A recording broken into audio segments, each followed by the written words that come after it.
प्रणाम सभी को, बहुत बहुत स्वागत। आइए गायत्री महामंत्र और गुरु मंत्र करेंगे आज। मंत्र के बाद हम एक कबीरदास जी का भजन करेंगे। वसुंधरा और मैं मिल के उसको आपके साथ गाएंगे। अ, उसी का एक तरह से ध्यान भी हो जाएगा और लास्ट में फिर से ध्यान में बैठेंगे। ठीक है, तो शुरू में गायत्री महामंत्र और गुरु मंत्र करते समय भाव करेंगे और उसके बाद उसी भाव में बने रहते हुए कबीरदास जी का चेतावनी गीत कहा जाता है इसे। मतलब इस तरह के जो गीत संत कबीर के हुए, उन्हें चेतावनी गीत कहते हैं। ये चेताने के लिए एक गीत है। कुछ तो ऐसे होते हैं जो जीवन का मर्म समझाते हैं, कुछ ऐसे होते हैं जो विचारों का खंडन करते हैं, परंपराओं का खंडन करते हैं। कुछ ऐसे होते हैं जो चेतावनी गीत होते हैं, जगाते हैं कि क्या कर रहे हो, है ना? जैसे मत कर माया का अभिमान, मत कर काया का अहंकार, काया धूल हो जासी, काया गार जीतासी। तो ये एक तरह से एक रिमाइंडर जैसा है। और कुछ एकदम चेताने वाले हैं। वसुंधरा ने ऐसे ही एक भजन का चयन किया है, हम लोग उसी को गुनगुनाते हुए ध्यान को पूरा करेंगे और उसके बाद सत्संग को गति देंगे। सभी से विनम्र प्रार्थना, शरीर को स्थिर करने, नेत्र कोमलता से बंद, जिह्वा को ऊपरी तालु से स्पर्श करा ले, नेत्र कोमलता से बंद रखें। गायत्री महामंत्र को हृदय स्थान पर धारण करें। गुरु मंत्र को, संत कबीर को, उनकी शक्ति को चेतना में धारण करें। ओम भूर्भुवः स्वः तत्सवितुर्वरेण्यं भर्गो देवस्य धीमहि धियो यो नः प्रचोदयात्। ओम गुरुर्ब्रह्मा गुरुर्विष्णु गुरुरेव महेश्वरः गुरु साक्षात् परब्रह्म तस्मै श्री गुरुवे नमः। अखण्डमण्डलाकारं व्याप्तं येन चराचरं तत्पदं दर्शितं येन तस्मै श्रीगुरुवे नमः। मातृवत् लालयित्री च पितृवत् मार्गदर्शिका नमोऽस्तु गुरुसत्तायै श्रद्धा प्रज्ञाविकासया। ॐ मायातु वरदे देवी त्रयक्षरे ब्रह्मवादिनी गायत्री छन्दसां माता ब्रह्मयोने नमोऽस्तुते।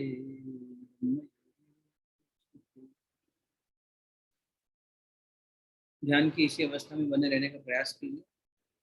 आज हम संत कबीर की सीख को एक उनके चेतावनी गीत के माध्यम से जीवन में उतारने का प्रयास करेंगे।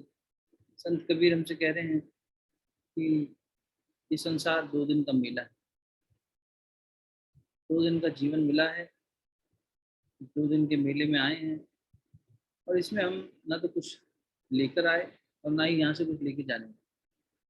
खाली हाथ इंसान आता है, खाली हाथ चला जाता है। और उसके बीच में ये जो सराय है, इसमें रहते हुए हम बहुत भ्रमित हो जाते हैं।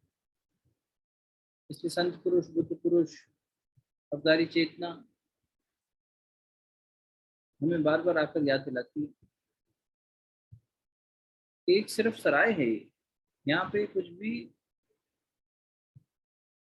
हमेशा रहने वाला नहीं है। और तुम एक मुसाफिर हो, थोड़े समय के लिए आए हो, फिर यहाँ से चले जाओ। न तुम यहाँ कुछ लेकर आ सकते, न कुछ यहाँ से लेकर जा सकते। तो फिर किस बात की प्रतिस्पर्धा, किस बात का अहंकार, किस बात का मैंपना, मेरापना, किस बात का?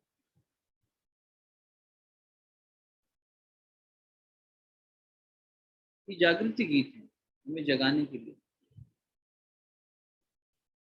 सोई हुई चेतना को जगाने के लिए। संत कबीर झकझोर रहे हैं, प्रहार कर रहे हैं। यहाँ कर्म बिना नसीब नहीं मिलता है, नसीब पाने के लिए भी कर्म करना पड़ता है। ये गुरुदेव प्रज्ञा गीत कहा करते थे ऐसे गीतों कि जिनके माध्यम से प्रज्ञा रितंबरा जागृत हो जाए। कबीर के इस प्रज्ञा गीत को, जो चेतना को जगा दे, उसको सुनते हुए पीछे के तत्व को पकड़ने का प्रयास कीजिए।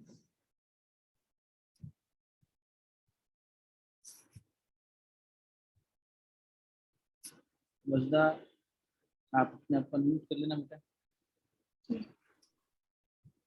इस काया का है भाग, भाग बिन पाया नहीं जाता। इस काया का है भाग, भाग बिन पाया नहीं जाता। कर्म बिना नसीब फल तोड़ खाया नहीं जाता। कर्म बिना नसीब फल तोड़ खाया नहीं जाता। कहे सत्य नाम जग ये, कहे सत्य नाम जग ये, झूठा झमेला, झूठा झमेला। 2 दिन की जिंदगी है, 2 दिन का मेला। 2 दिन की जिंदगी है, 2 दिन का मेला। बस आगे बढ़ा इसको। क्या लेके आया जगत में, क्या लेके आया जगत में, क्या लेके जाएगा, क्या लेके जाएगा। 2 दिन की जिंदगी है, 2 दिन का मेला। 2 दिन की जिंदगी है, 2 दिन का मेला। इस जगत सराय में मुसाफिर रहना 2 दिन का, रहना 2 दिन का। इस जगत सराय में मुसाफिर रहना 2 दिन का। क्यों वृथा करे गुमान मूर्ख इस धन और जौवन का। क्यों वृथा करे गुमान मूर्ख इस धन और जौवन का। नाही भरोसा पल का, नहीं भरोसा पल का, यूं ही मर जाएगा, यूं ही मर जाएगा। 2 दिन की जिंदगी है, 2 दिन का मेला। 2 दिन की जिंदगी है, 2 दिन का मेला। क्या लेके आया जगत में, क्या लेके आया जगत में, क्या लेके जाएगा, क्या लेके जाएगा। 2 दिन की जिंदगी है, 2 दिन का मेला। 2 दिन की जिंदगी है, 2 दिन का मेला। 2 दिन की जिंदगी है, 2 दिन।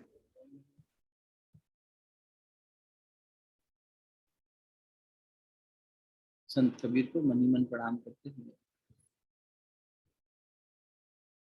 इस जागृति गीत के भाव को आत्मसात करने का प्रयास कीजिए। क्यों वृथा करे गुमान मूर्ख इस धन और जौवन का।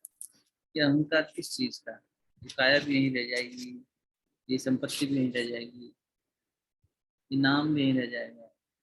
कोई नहीं पूछता, नाम तक खो जाता है, कोई नहीं याद रखता।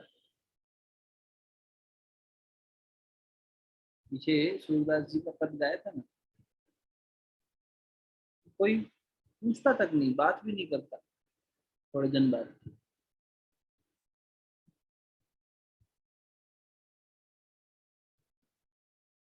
सब देह के नाते हैं, और देह छूटते ही सब छूट जाता है, फिर कुछ साथ नहीं चलता।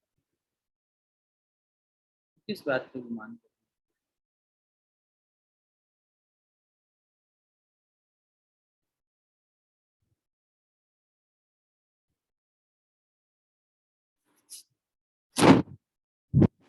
परमात्मा से ये चेतावनी याद रखेगी।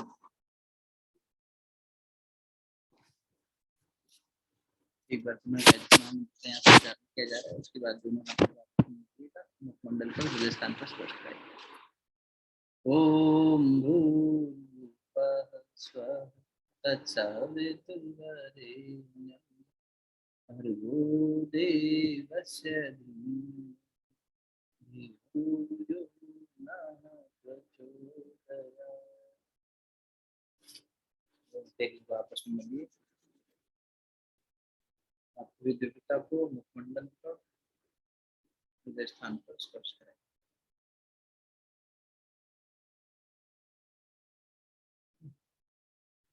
बहुत बहुत प्रणाम सभी को, बहुत बहुत स्वागत। संत कबीर के जीवन के लीला प्रसंग चल रहे हैं और छोटा सा रिकैप कर लेते हैं। अब तक हमने देखा कि भगवान ने कैसे जो अपने भक्त की रक्षा बिना भक्त के पुकारी बार बार की। भक्त ने भगवान को नहीं पुकारा, भगवान स्वतः ही प्रकट हो गए, क्योंकि भक्त पर आपदा आए ये भगवान सहन नहीं कर सकते। संत कबीर को बार बार जब इन चुनौतियों से गुजरना पड़ा, जो समाज ने उनके सामने प्रस्तुत करी, तो संत कबीर ने परमात्मा की ही शरण ली और किसी की शरण नहीं। हे अर्जुन, मेरी शरण में आता है, सब त्याग के मेरी शरण में आता है, सारे धर्म त्याग के मेरी शरण में आता है। आपको याद होगा पीछे हमने बात करी थी कि मनुष्य देह के धर्म, इंद्रियों के धर्म, मन के धर्म, प्राण के धर्म और बुद्धि के धर्म, ये जो धर्म है, धर्म मतलब इनका जो एक स्वभाव है, कार्य करने की पद्धति है, उसका स्वामित्व जब व्यक्ति के अंदर आ जाता है, साधक के अंदर आ जाता है, तो फिर वो इन धर्मों से परे चला जाता है। इंद्रियों के धर्म से जो कि भोग है उससे परे चला जाएगा। प्राण के जो फ्लक्चुएशंस हैं, उसकी प्राण की जो कमी को पूरा करने के लिए जो डिपेंडेंसी है बाहर के संसार पे, उससे परे चला जाएगा। मन की जो बार बार संकल्प करने की या कुछ पाने की इच्छा की ये जो संस्कार हैं, इससे परे चला जाएगा। बुद्धि का जो ये है कि और बटोरा जाए और भोग किया जाए और इकट्ठा किया जाए, इस सब से परे चला जाएगा। इन धर्मों से परे जाने के बाद जब परमात्मा को सब समर्पित कर दिया जाता है, ऐसी स्थिति में फिर भगवान ही काम करता है, फिर भगवान ही कार्य करता है। मैं आपको गुरुदेव के जीवन का एक प्रसंग बताता हूँ, अच्छा याद आ गया। गुरुदेव का कई हुई बातों में से ये बात भी कई लोगों ने सुनी है, क्योंकि गुरुदेव ने इसे मंच से कहा है और उनके ऑडियो टेप्स में सुना है कई लोगों ने। गुरुदेव कहते थे, बेटा हमारा भगवान हमारा बॉडीगार्ड है, हमारा भगवान हमारा ड्राइवर है, हमारा भगवान हमारा अंगरक्षक है, हमारा भगवान हमारा असिस्टेंट है, सेक्रेटरी है। अच्छा जी, जैसे पीए लेके चलते हैं ना बड़े बड़े लोग, तो सेक्रेटरी याद दिलाता है, सर अब ये काम करना है, सेक्रेटरी मेन पॉइंट्स नोट करता है। वो तो बस घोषणा करते हैं, अमुक तारीख को ये करेंगे, तमुक तारीख को ये करेंगे, तब ऐसी योजना चलाएंगे। ये पीछे वाले जो ब्यूरोक्रेट्स होते हैं वो लिखते हैं, मंत्री नहीं बोलता, प्रधानमंत्री तो घोषणा करता है बस, पीछे ये लोग उसको फॉलो अप करते हैं। प्रधानमंत्री बाद में उसको कार्यान्वित करने की योजना बनाता है, सब करता है, लेकिन उस समय पर असिस्टेंट होता है ना, सहायक की तरह। तो ऐसे ही गुरुदेव कहते कि बेटा हमारा भगवान हमारा सहायक है, हमारा असिस्टेंट है, हमारा बॉडीगार्ड है, हमारा पायलट है, हमारे आगे आगे चलता है, हमारा गार्ड है, पीछे पीछे चलता है, अंगरक्षक है, आसपास चलता है। हर तरीके से गुरुदेव ने इन बातों को बार बार कहा। कहने का मतलब क्या हुआ, ये इस बात से समझ में आता है, जब साधक ऐसी स्थिति में पहुंच गया तो उसने सांसारिक सारे धर्म त्याग दिए। सांसारिक धर्म त्याग दिए का मतलब, अब वो देखा जाए तो सांसारिक धर्म तो इनसे हमसे ज्यादा गुरुदेव जैसे लोगों ने निभाया, कबीर जैसे लोगों ने निभाया। संसार को उबारना इतना बड़ा धर्म है। विवेकानंद ने संसार को ही ऊंचा उठाने के लिए, समाज को ही ऊंचा उठाने के लिए तो इतना त्याग बलिदान किया। भगत सिंह ने उन्हीं के लिए तो किया, आजाद ने उन्हीं के लिए तो किया, बोस ने उन्हीं, किसी को भी देख लो, इन सब ने अपने अपने तरीके से, चाहे वो शहीद हो, चाहे संत हो, चाहे सुधारक हो। गुरुदेव के दिए हुए शब्द हैं, शहीद, संत, सुधारक, इन तीनों को एक श्रेणी में रखा गुरुदेव ने। इनके पूजन होना चाहिए, अर्चन होना चाहिए, इनके अंदर ऋणी होना चाहिए। ये अपने अपने तरीकों से इन लोगों ने समाज के प्रति अपने दायित्व को और ज्यादा निभाया। हम सोचते हैं कि नहीं, हम एक परिवार का दायित्व निभाएंगे, यही हमें बस मिला जिम्मेदारी। हम क्या अपने पति को छोड़ दें, अपने बच्चों को छोड़ दें, अपने माता पिता को, सास ससुर को छोड़ दें? हम ऐसा सोचते हैं? नहीं। छोड़ने का मतलब यही है कि इनको परमात्मा के भरोसे छोड़कर तुम ये सब काम करो जिसमें इनका भी सुख हो, इनका भी हित हो और बाकियों का भी हित हो जाए। लेकिन हम तो सोचते हैं कि नहीं, हमारा छोटा सा कुएं का मेंढक जैसे कुएं के बारे में सोचता है, ऐसे हम उसी को सब माने रहते हैं और सोचते हैं कि हम अपने दायित्व का निर्वहन कर रहे हैं। और अगर इतना भी करना है तो भी किस भाव से करना है, इसके भी अनेक उदाहरण सत्संग के माध्यम से हम लोग सुन चुके हैं।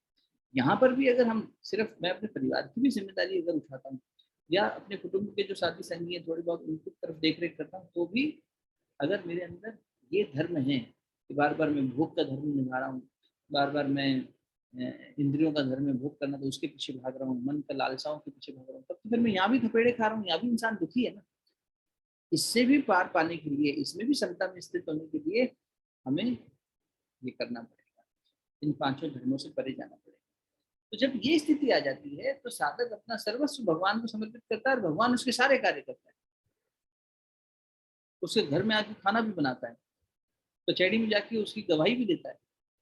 ऐसे अनेक किस्से कहानियां हैं जहाँ पर ऐसा प्रत्यक्ष ये देखा गया है कि भक्त की मदद करने के लिए भगवान कोर्ट में जाके गवाही दे रहे हैं।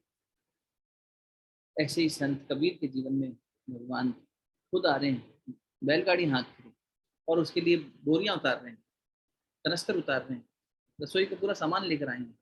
तो हो गए ना, भगवान असिस्टेंट हो गए, भगवान सहायक हो गया, भगवान बार बार रक्षा कर रहा है, बॉडीगार्ड हो गया। आज देखेंगे कैसे जब सिकंदर लोधी के सामने टक्कर लेने जाएंगे कबीरदास, तो भगवान वहां पे खड़े होंगे।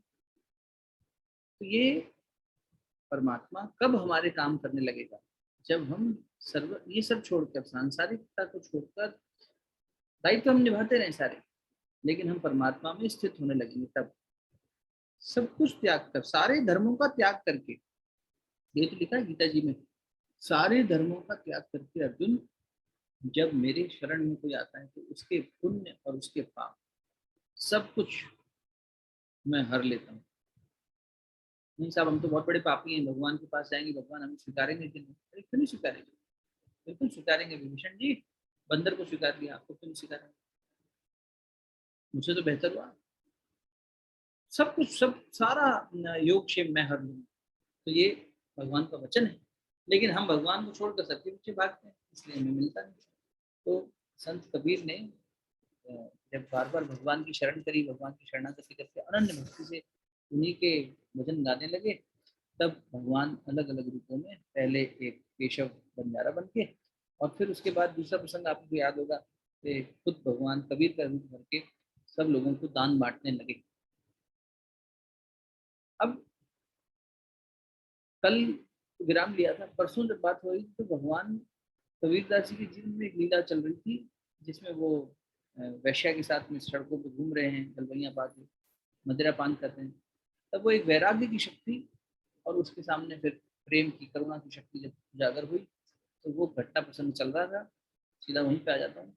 और वहाँ पर काशी के जो नरेश थे, काशी के जो राजा थे, उनके दरबार में जाके लीला बदल गई, और भगवान ने कबीरदास जी ने भगवान की प्रेरणा से पूरी लीला बदल दी। ये कहा कि जगन्नाथपुरी के पंडे को आग लग गई थी, उसको बचाना जरूरी था, इसीलिए पानी छिड़का। उन्होंने लूटा कलश लिया और पानी छिड़कने लग गए सब जगह, राजा के ऊपर भी डाल दिया, इधर उधर भी डाल दिया, सब लोग सोचे क्या कर रहा है।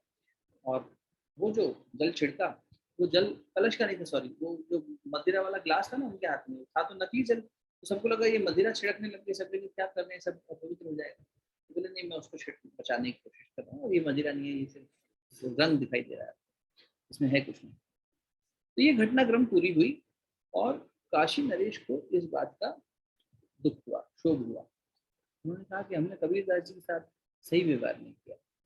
काशी नरेश कबीरदास जी को अपना गुरु मानते थे, प्रणाम करते थे, दंडवत करते थे। तो उस दिन काशी नरेश ने जब ये लीला समझने में नहीं आई, तो उनके लोक व्यवहार को देखकर, कबीरदास जी के उनके लोक व्यवहार को देखकर उनसे ठीक से बात नहीं करी।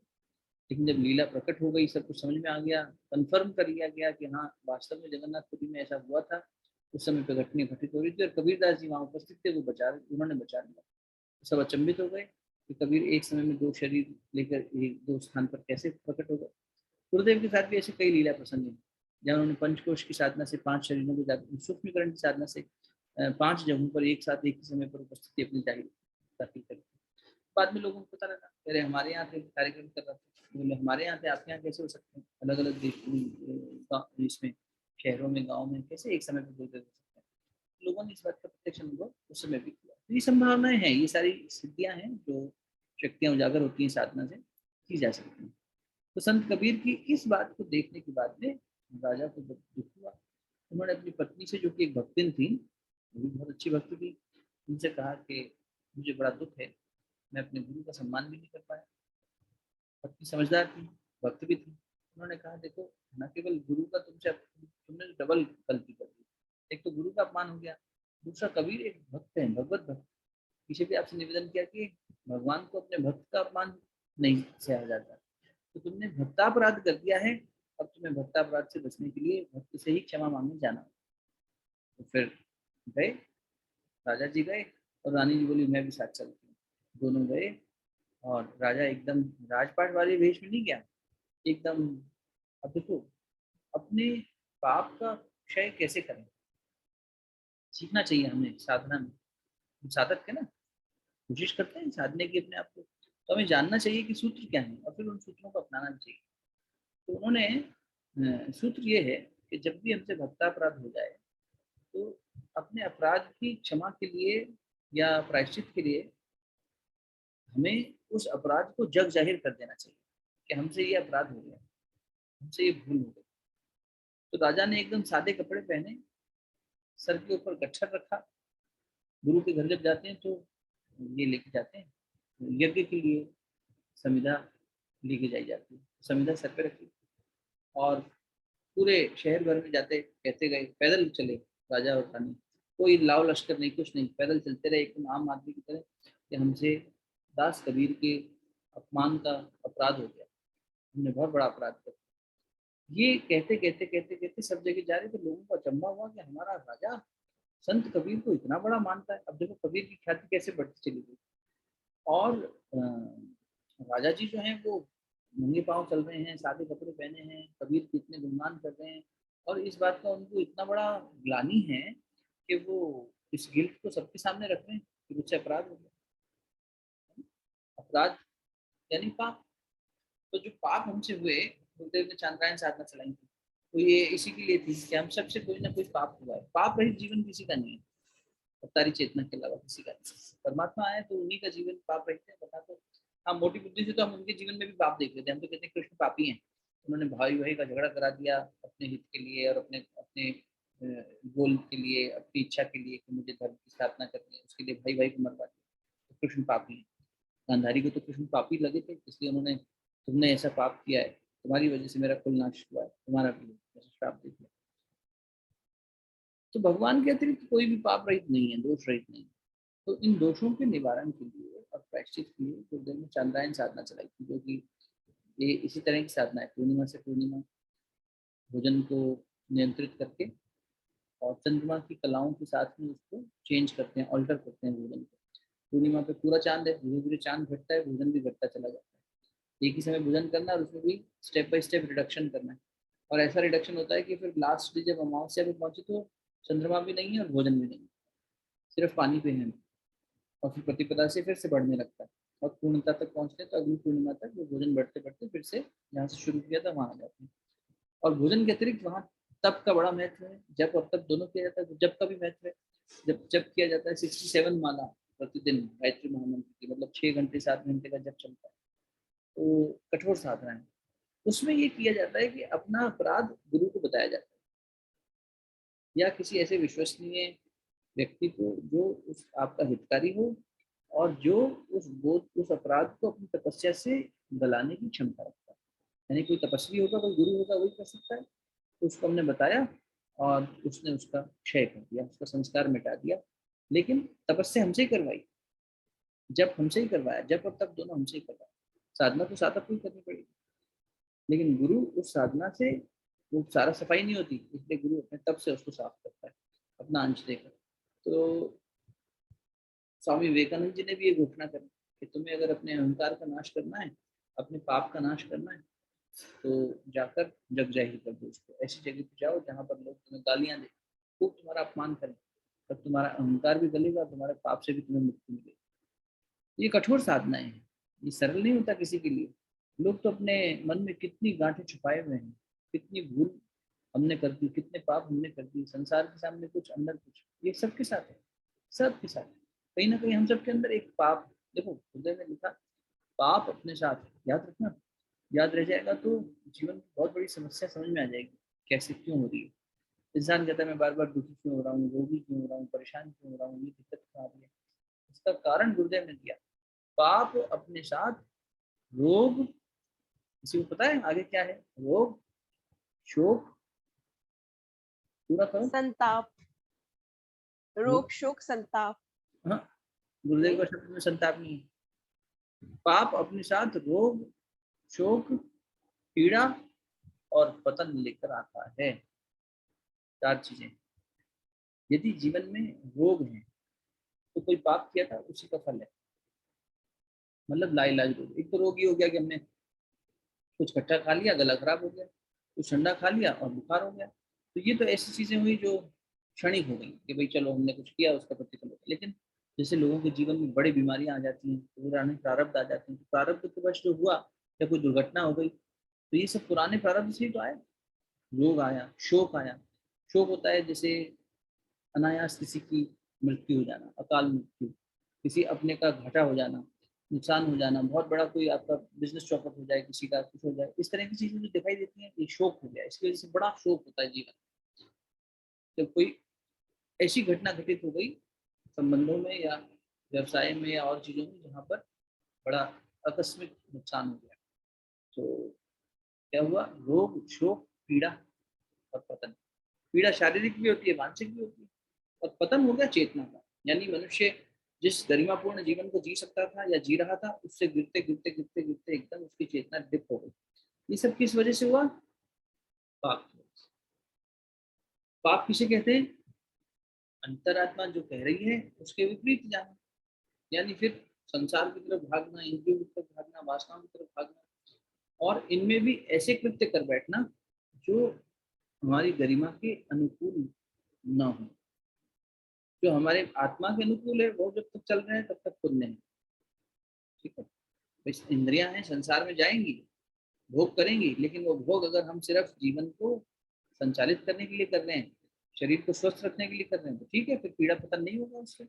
लेकिन वही भोग हम अति भोग करने लगेंगे तो नुकसान करेगा, शरीर को नुकसान करेगा, मन को नुकसान करेगा, और धीरे धीरे चेतना व्यथित हो जाएगी, ताकत बचेगी नहीं, एनर्जी एकदम चली जाएगी, चेतना डिप हो जाएगी। कहीं उत्साह उल्लास में जीवन जी रहे हैं और सडनली इसमें नीचे आ गए। ऐसा फ्लक्चुएशन देखते हैं ना हम लोग बार बार अपने जीवन, इसी कारण। तो अपने पाप को, इसीलिए मनुष्य को पाप से बचना चाहिए, पाप से बचना चाहिए। पाप हर एक को पकड़ता है, और वो पकड़ता इसीलिए है क्योंकि अभ्यास बना हुआ है आत्मा को नजरअंदाज करने का कई जन्मों से। बार बार वो भूल हो जाती है, गुरु यही चेताता है हमें बार बार।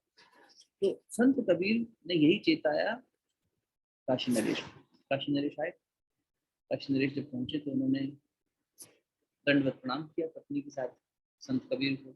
कबीरदास जी ने उनको गुरु रूप में है इसलिए राजा के रूप में नहीं, शिष्य के रूप में उनका स्वागत किया। बैठे, परामर्श हुआ, और जो राजा थे काशी नरेश, उन्होंने कहा आप हमारी मति हर लीजिए, जिस मति ने आपका अपमान किया इस मति को हर लीजिए, अब ये भूल दोबारा ना हो। हम हमेशा कोई लौकिक बुद्धि से आपकी लीला को समझ नहीं पाए, तो उसके पीछे के तत्व को हमेशा समझ पाए, ऐसी कृपा हम पर करें। सुंदर प्रार्थना, ऐसा ही हमारे अंदर होना चाहिए। तो वहाँ वो घटनाक्रम घटित हुआ, लेकिन इस घटनाक्रम से हुआ ये कि कबीरदास जी की ख्याति इतनी ज्यादा फैल गई कि काशी नरेश संत कबीर के, अभी वो कबीर कोई साधारण व्यक्तित्व नहीं है, और नाम और इनके जीवन में वैसे देखें क्योंकि अन्य भक्तों से अलग कैसे दिखाई देते हैं। मीरा का पता है हमें कि क्या वंश से हैं, कैसी हैं, क्या कर रही हैं, और क्या ससुराल वाले हैं, पूरा पता है, एक पूरा लीनेज पता है। सूर का भी नहीं पता, कबीर का भी नहीं पता। और कबीरदास जी ने तो, सूरदास जी के जीवन में इतना ऐसा नहीं मिलता कि उन्होंने बहुत किसी आताताई से लोहा लिया हो, पर उन्होंने भगवान की महिमा को इतना ऊंचा उठा दिया। लेकिन संत कबीर तो हिंदू और मुसलमान का जो एक बहुत बड़ा एक आज भी हम देखते हैं हो रहा है, उसके ब्रिज हैं, उसको बांधने वाले सेतु हैं। तो नाम से मुसलमान भी लगते हैं, आचरण में राम राम जपते हैं, तो इनके विरोधी बहुत थे।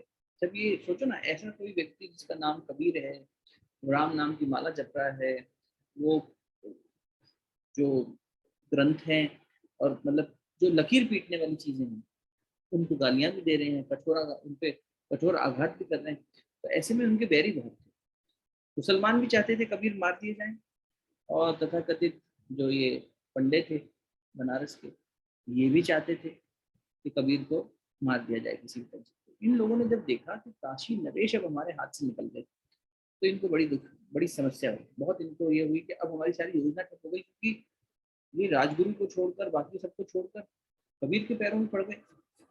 कबीर को पता भी नहीं है हिंदू है कि मुसलमान, इसके तो माँ बाप का भी नहीं पता है, इसके तो वंश का भी नहीं पता है, और नाम से कबीर है जिसको मुसलमान लगता है, और करता राम का नाम है। ऐसे ही मुसलमान इनके विरोधी थे कि कभी कहता है कि तुम्हारा अल्लाह क्या बहरा है जो तुम इतनी जोर से बांध देते हो, ये कबीर कह रहे हैं, चुनौती देते। और यहाँ कह रहे हैं कि पाथर पूजे हरी मिले तो मैं पूजू पहाड़। तो कुरीतियों पर कुठाराघात करते हैं और अपने मन की बात करते हैं, कभी किसी से उसमें नहीं रखते तालमेल और इस तरह की चीजें, ये अपने जीवन को अपने तरीके से जीते हैं। ये और इनका पूरा परिवार ऐसा ही है, इनको मरवा देना चाहिए। तो जब काशी नरेश हाथ से निकल गए तो संत कबीर को मरवाने के लिए दिल्ली से सिकंदर लोदी को संदेश मिल जाता है। सिकंदर लोदी बनारस पे नजर रखता था, क्योंकि जहाँ जहाँ पर हिंदू ज्यादा थे, अब यूँ कह लो कि जहाँ पर बहुत प्रसिद्ध स्थान थे, तीर्थ थे, उन जगहों को तोड़ फोड़ के वहाँ पर अपना आधिपत्य स्थापित करना, ये एक तरीका था। और फिर उसके बाद में अपने शौर्य को दिखाना एक तरीका था। जैसे अकबर ने महाराणा प्रताप के ऊपर आक्रमण किया, अब तो आपने शायद अभी पढ़ा हो, अच्छी बात है कि ये हुआ, नहीं तो हमें गलत इतिहास पढ़ाया जाता है। इतिहास हमें ठीक से पढ़ना चाहिए, ये जो मॉडर्न हिस्ट्री लिख दी गई, लिखवा दी गई, ऐसे नहीं पढ़ लेनी चाहिए। ब्रिटिशर्स ने तो हमारा बहुत कम नुकसान किया है, बहुत कम, उससे पहले ये लोग आके नुकसान कर गए। तो उसमें ये आता है जैसे कि अकबर ने महाराणा प्रताप को हरा दिया था, महाराणा प्रताप थोड़ा सा चेतक और वो फिर मारे गए, ये सब गलत बात है। महाराणा प्रताप तो 18 बार युद्ध किया था उन्होंने, और कितनी बार अकबर को पकड़ के छोड़ दिया था, जाओ छोड़ दिया था। बाद में उन्हीं के साथ ही उनके बैरी हो गए, विरोधी हो गए। और कहते हैं कि उन्होंने जयसिंह की बेटी को अपहरण कर लिया था। देखो जब भी वासना आएगी ना तब नष्ट हो जाएगा, जब भी कामना आएगी तब नष्ट हो जाएगा। महाराणा प्रताप के हारने का आध्यात्मिक कारण भी समझना चाहिए। नहीं तो राजा थे, शूरवीर थे, 14 बार किसी को बंदी बना के छोड़ देना, लेकिन फिर भी हारे अंत में, या यूं कहो कि अपनों द्वारा धोखा दिए गए। उनके जो मदद करने वाले भामाशाह थे वो आए और 40 दिन तक प्रतीक्षा करते रहे, पर राणा प्रताप अपना भोग विलास में लगे रहे, नहीं। तो भूल मनुष्य से, देखो पाप अपने साथ रोग शोक पीड़ा पतन लेकर आता है, पतन हुआ ना। इतने श्रेष्ठ आदमी पूजनीय हैं, लेकिन फिर भी हमें ये देखना चाहिए कि क्यों हुआ, तो वैसा क्यों हुआ जैसा हुआ। इसलिए क्योंकि वासना आ गई, भोग आ गया, तो तब नष्ट हो गया। तब जहाँ नष्ट हो गया तो फिर नुकसान उठाना। महाराणा प्रताप जैसे लोगों ने उसी समय पे समकालीन थे, काफी काम किया, थोड़ा सा पहले थे बस। तो अब ये देखो आपकी, कबीर को मारने के लिए सिकंदर लोदी फिर दिल्ली से चला। उसके पास ये अच्छा मौका था कि बनारस पे अपना हमला कर दें और बनारस में जाके काशी को अपना बना लें। तो उन्होंने कहा कि काशी में राजा से ज्यादा प्रसिद्धि अब कबीर की हो गई। तो कबीरदास जी को लोधी ने अपना सिंहासन बनवाया और गंगा किनारे बोले कि हम खुले में बैठेंगे और सब हमारा दरबार वहीं लगेगा। लोधी के दरबार में बैठने से पहले इन पंडितों ने क्या किया, कबीरदास जी की माता जी को दबाव बनाया। तो देखो लोधी आ रहा है, हमारे बेटे को मार देगा, इसीलिए ही आ रहा है, तुम अपने बेटे को समझाओ। लोधी की एक ही बात है बस, कि कबीर मुझे सलाम कर दे तो मैं कबीर को बख्श दूँ।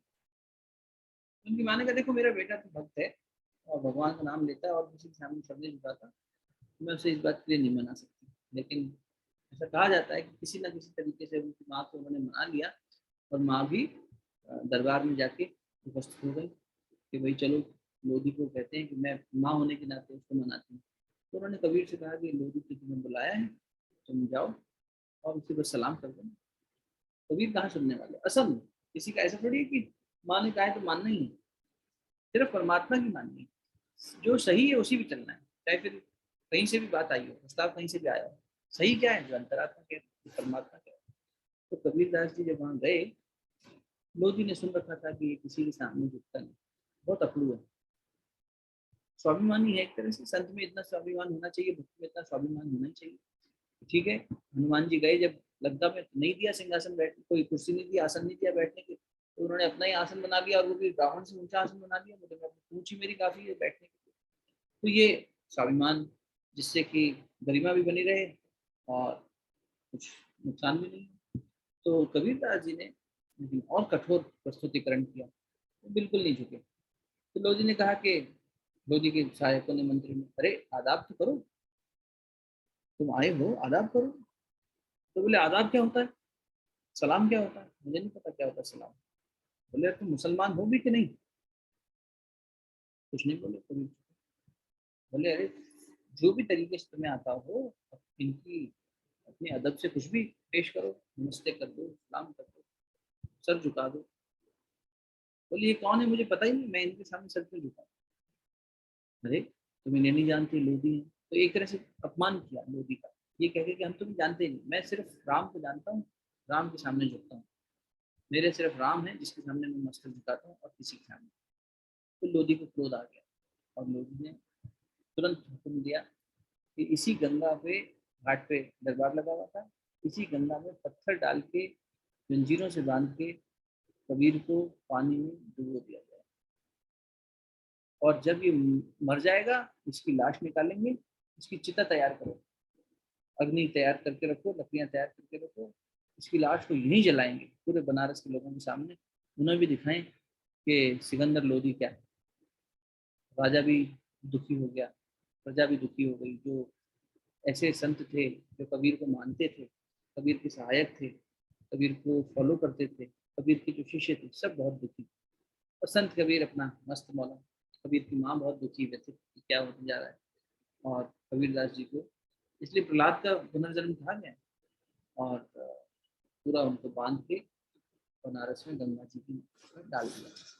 फिर क्या हुआ उसका ही ध्यान करेंगे आज, इसलिए ध्यान की अवस्था में आ जाइए। फिर क्या हुआ संत कबीर के साथ, और इस घटना को आगे भी बढ़ाएंगे, लेकिन एक भजन साथ साथ चलेगा, उसी में संत कबीर बताएंगे। ठीक है, नेत्र बंद करके बैठिए, व्यवस्था बना लीजिए अपने आसपास, और मैं भी थोड़ा सा लाइट्स डिम कर देता हूँ। फिर हम कबीर दास जी को पानी में डाल दिया गया है, और फिर क्या घटित हुआ उसी का ध्यान करने वाले। ठीक है,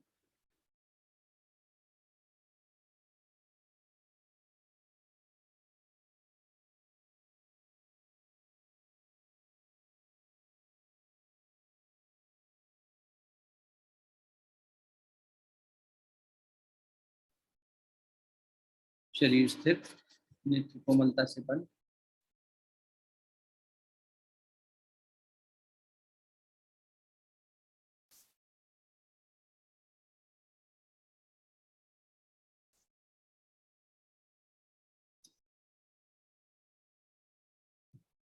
कल्पना करें, अपने मन में दृश्य बनाएं, बनारस, काशी, गंगा घाट, आताताई लोधी का साम्राज्य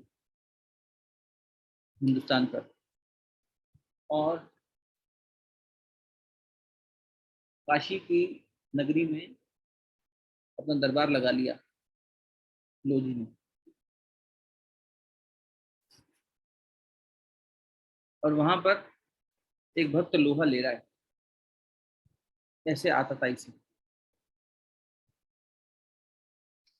अपनी भक्ति के बल पे।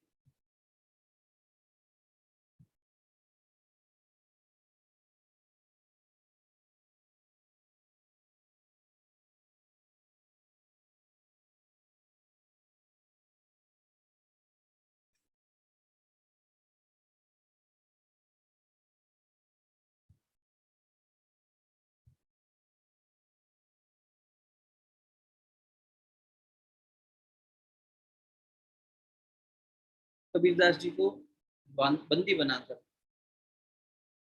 जंजीरों से बांधकर, भारी पत्थर बांधकर गंगा जी में फेंक दिया गया, और लोधी प्रतीक्षा कर रहा है कि बस थोड़ी देर बाद गोताखोरों को नीचे भेजेंगे और कबीर की लाश के ऊपर लेके आ जाए। लोग हतप्रद हो गए, जो ये दृश्य नहीं देख सकते थे वो आंखें मूंद लिए, कुछ कमजोर दिल के लोग तो वापस लौटने लगे, जब हम कबीर की चिता जलती हुई नहीं देख सकते। उनके साथ इस कष्टकारी, जो उनके ऊपर ये अत्याचार हो रहा है, इसको हम नहीं देख सकते।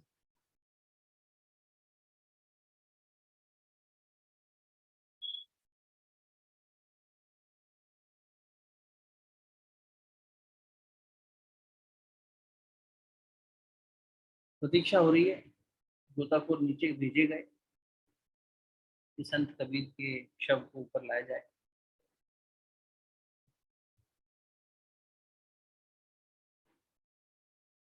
इधर ये क्रम चल रहा है, अचानक गीत एक गूंजता है हवाओं में बनारस की, गंगा जी के दूसरे किनारे से कबीर की आवाज लोगों को सुनाई देती है।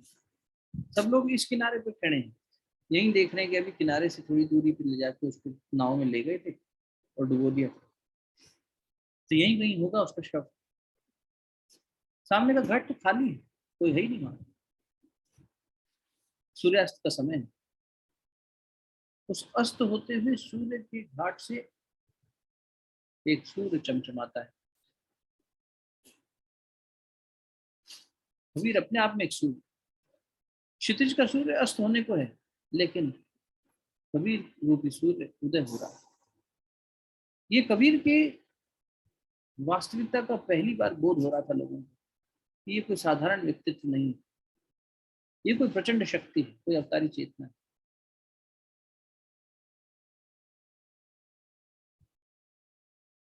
संत कबीर घाट के दूसरी ओर खड़े होकर गीत गा रहे हैं। हम ना मरे मरी है संसार,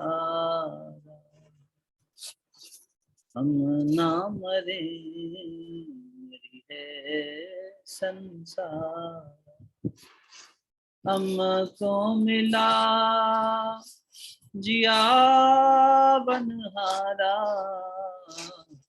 हम ना मरे मरी है संसार, हमको मिला जिया बनहारा, हम ना मरे मरी है संसार।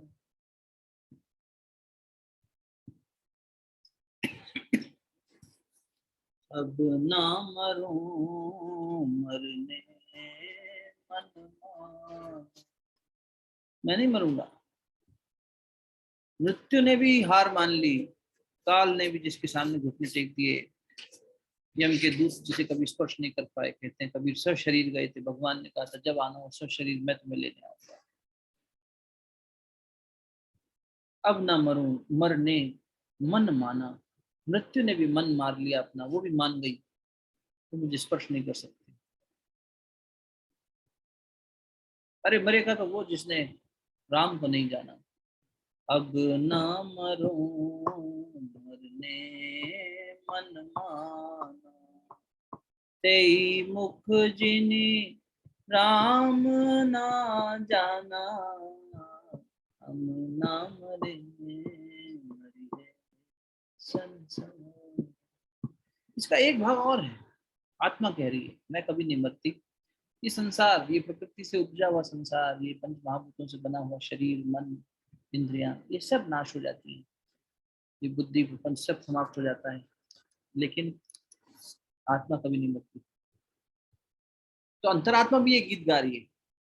कबीर चेतना की वही स्थिति है, शरीर भी जिनका पंच महाभूतों से नहीं बना हुआ, यही मतलब हुआ सशरीर जा रहे हैं। इसीलिए ये शरीर के पंच महाभूत भी अपना धर्म छोड़ दिए हैं। आगे बढ़ेंगे तो इसका विज्ञान समझेंगे ये कैसे संभव है कि प्रकृति से बना हुआ तो प्रकृति में ही विलीन होना था, चेतना चेतना में विलीन होनी। पर कबीर मीरा चैतन्य महाप्रभु कहते हैं सब शरीर चले गए, उनका शरीर भी नहीं मिला। ये कैसी घटना है, ये कौन सा विज्ञान है अध्यात्म में, ये कौन सी घटना घटित होती है और क्यों घटित होती है किसी के जीवन में, क्या इसका कारण है, ये सूत्र आगे समझेंगे। पर अभी संत कबीर गा रहे हैं, कबीर घोषणा कर रहे हैं कि मुझे तुम स्पर्श नहीं कर सकते। साकत मरे संत जन जीवे, साकत मरे संत जन जीवे, भरी भरी राम रसायन पीवे, भरी भरी राम रसायन पीवे, नाम रे संसार। साकत मरे, अज्ञानी मरता है, मरने से पहले जाग जाओ, जीवन का यही सार है। मृत्यु से पहले जाग गए तो मृत्यु से परे चले गए। इसलिए अज्ञानी मरता है, ज्ञानी कभी नहीं मरता। संत कबीर कहाँ मरेंगे, विवेकानंद कब मरेंगे, श्री राम शर्माचार्य कब मरेंगे, समर्थ गुरु रामदास कब मरेंगे, संत तुकाराम कब मरेंगे, कभी नहीं। ये चेतना है, ये हमेशा बनी रहेगी, संसार को प्रज्वलित करती रहेगी। बुद्ध ने एक जगह लिखा है, बेटा हमारे हाथ से लिखी हुई ये किताब, ये सारी जो बातें हैं, अगर मनुष्यता प्रलय भी आ गई और सब समाप्ति के कगार पे पहुंच गया, तो हमारे हाथ का लिखा हुआ एक पंक्ति भी यदि किसी ने पढ़ ली और हाथ में आ गई, तो नई सभ्यता जन्म ले लेगी, नई मनुष्यता जन्म लेगी। इतना गूढ़ इस सब में लिख के जा रहे हैं। ये नहीं मरते, ये लोग कहीं नहीं जाते, ये यही है हमारे साथ, हमें घर पहुंचाने। लेकिन हम मरते हैं, बार बार रोज मरते हैं, अज्ञानी रोज मरते हैं, और एक दिन तो मृत्यु का भी ग्रास बन जाता है। और जो ज्ञानी है वो क्या करता है, वो भर भर के राम रसायन पीता है। भरी भरी राम प्याला पीवे, नाम रे मरिए संसार। और उसके बाद जो बात अभी आपसे कह रहे थे, कबीर खुद कह रहे हैं, हरी मरी है तो हम मरी है। यदि राम मरेगा तो ही मैं मरूंगा, राम तो कभी मरेगा नहीं, तो मैं भी नहीं मरूंगा। हरी मरी है तो मैं, तो हम मरी है। हरी ना मरे हम काहे कुमरी हैं, हम ना मरे मरे संसार। जीवन मरण के बंधन से मुक्त हो चुके कबीर प्रेम रूपी अमृत पी रहे हैं भगवान का, उन्हें मरने का क्या डर। और अंतिम पंक्ति बहुत ही सुंदर, कहे कबीर मन मन ही मिलावा, कहत कबीर मन मन ही मिलावा।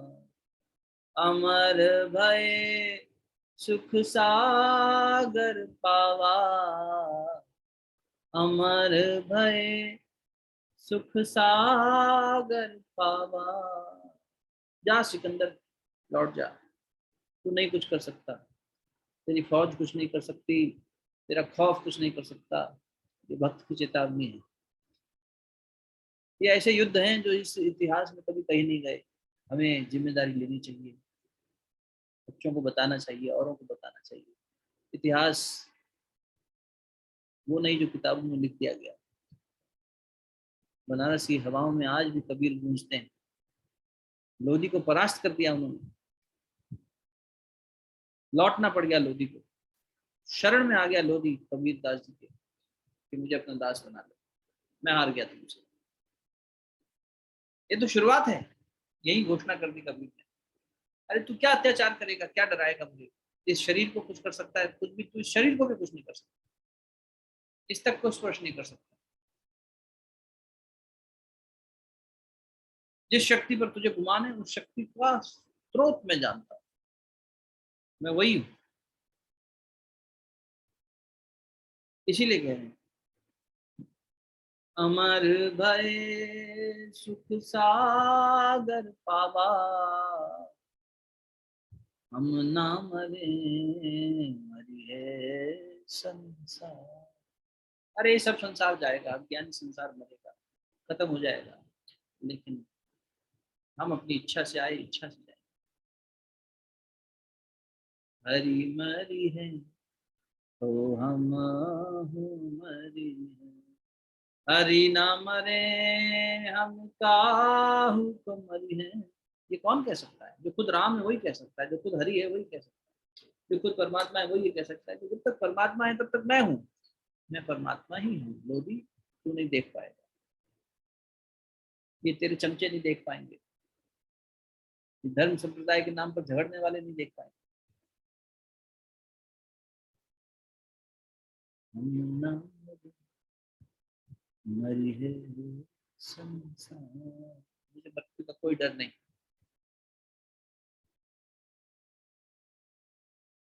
और ना ही मैं मरूंगा।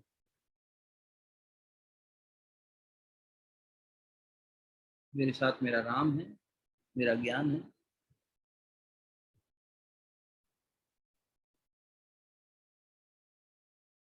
परमात्मा से यही प्रार्थना, एक अंश में हम लोग भी अगर उतार सके ना इन महापुरुषों की चेतना को अपने अंदर, तो एक अंश में उतर जाएगा तो बस फिर तो परिमार्जन हो जाएगा। एक चम्मच दही से दूध बदल जाता है, दही बन जाता है। बस वैसे ही एक अंश उनके चेतना का, उनके ज्ञान का, उनके प्रकाश का अगर हमने स्थित हो सके, एक अंश, उसकी भी पात्रता नहीं है हमारी, उसकी भी अभी पात्रता नहीं बनी, क्योंकि जिस दिन वो हो गया वो तो ब्रह्म दीक्षा हो गई, रूपांतरण हो जाएगा, अग्नि दीक्षा हो गई।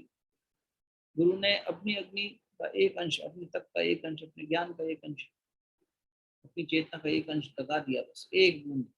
लेकिन उस एक बूंद को भी धारण करने की पात्रता हमें अभी भी बनी नहीं। वो हो जाए तो बस फिर हम भी मतवाले हो जाएंगे, चाहे शहीद हो, चाहे संत हो, चाहे सुधारक हो। इन लोगों ने उस चेतना को समझा है, ये अपने आत्मबोध में जिए हैं। अभी तो बिस्मिल मृत्यु के खौफ से बिल्कुल नहीं डर रहा। भगत सिंह बिल्कुल नहीं, कोई भय नहीं। वीर सावरकर लगे हैं, चेतना को देख पा रहे हैं। उद्देश्य मातृभूमि की सेवा है तो वो कर रहे हैं, क्रांति वहां भी आ रही है। लेकिन भीतर में कितना बड़ा साधक है, कोई डर नहीं मृत्यु का, किसी प्रकार का कोई भय नहीं, हर्ष से, खुशी से फांसी के फंदे पर झूल रहे हैं। चेतना की अवस्था का एक अनुमान लगाने की भी कोशिश करें तो हमारी बुद्धि छोटी पड़ जाएगी।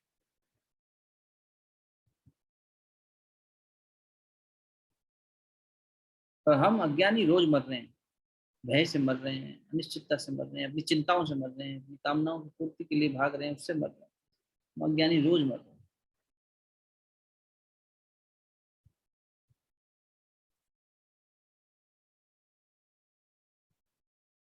साकत मरे संत जन जीवे, भरी भरी राम रसायन पीवे। ये राम के रसायन का प्याला हम पीते ही नहीं, तो हमें ज्ञान आएगा कैसे, चेतना आएगी कैसे? हम सिनेमा देख सकते हैं, हम सत्संग में नहीं बैठ सकते, मन जाता ही नहीं उस तरफ।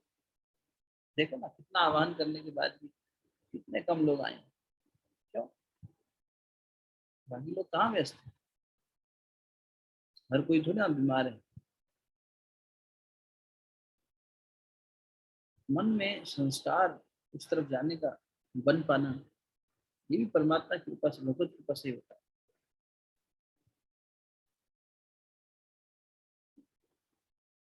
शांति पाठ के माध्यम से यही प्रार्थना, एक अंश भी हमें आ जाए, जीवन क्या से क्या बन जाए। ओ असतु मा सद्गमय तमसो मा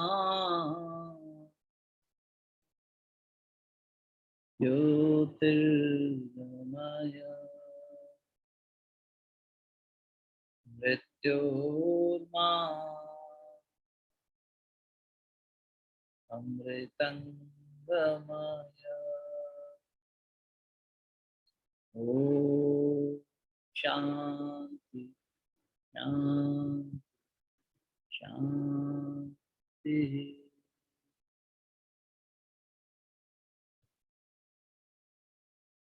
क्या लेके आया जगत में, क्या लेके जाएगा, क्या लेके जाएगा।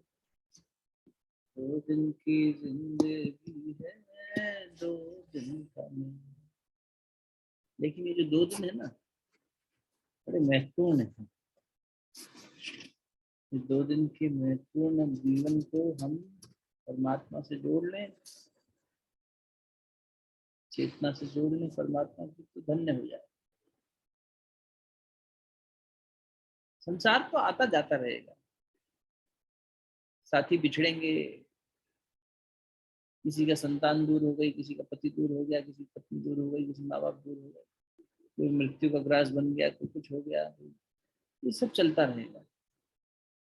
इसमें अज्ञानी रोज मरेगा, लेकिन संत कबीर वही कह रहे हैं, राम नाम का प्याला पीने वाला सुख का ही अनुभव करेगा।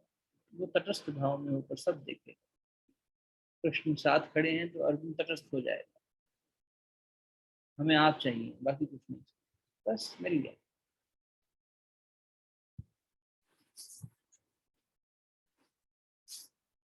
परमात्मा से ही प्रार्थना, हमारे अंदर भी यही देवत्व जागे, यही चेतना। ओम शांति शांति शांति। दोनों हथेलियों का आपस में मिलिए। सत्संग से, संकीर्तन से प्राप्त ऊर्जा को मुखमंडल पर, हृदय स्थान पर स्पर्श करें। और बहुत साधुवाद आप सभी को। कल मिलेंगे। कल ये देखेंगे कि अब ये लोधी और जो प्रकरण चल रहा है संत कबीर के बीच में, ये तो पहला अत्याचार किया ना, अब बार बार लोधी कोशिश करेगा, लेकिन लोधी को हार माननी पड़ेगी। ये तो हम जानते हैं कि संत कबीर की विजयी होंगे, क्योंकि उन्होंने सशरीर गए थे, वो शरीर अपनी इच्छा से बाद में कुछ बदले थे। बस तो ऐसा तो है नहीं कि चिता की अग्नि जो है उसमें बिठा देंगे तो मर जाएंगे या जल जाएंगे, कुछ नहीं होगा। चिता की अग्नि पे जलाया जाएगा, बहुत कोशिशें की जाएंगी। आता था ये ना, जल्दी से हार नहीं मानेगा, लेकिन अंत में घुटने टेकेगा। तो इस प्रसंग को आगे लेके चलेंगे थोड़ा थोड़ा प्रतिदिन, और देखते हैं कि किस प्रकार संत कबीर की भक्ति के नए नए रस निकल के आएंगे और उनकी महिमा। ठीक है, थैंक यू सो मच, बहुत बहुत धन्यवाद, साधुवाद।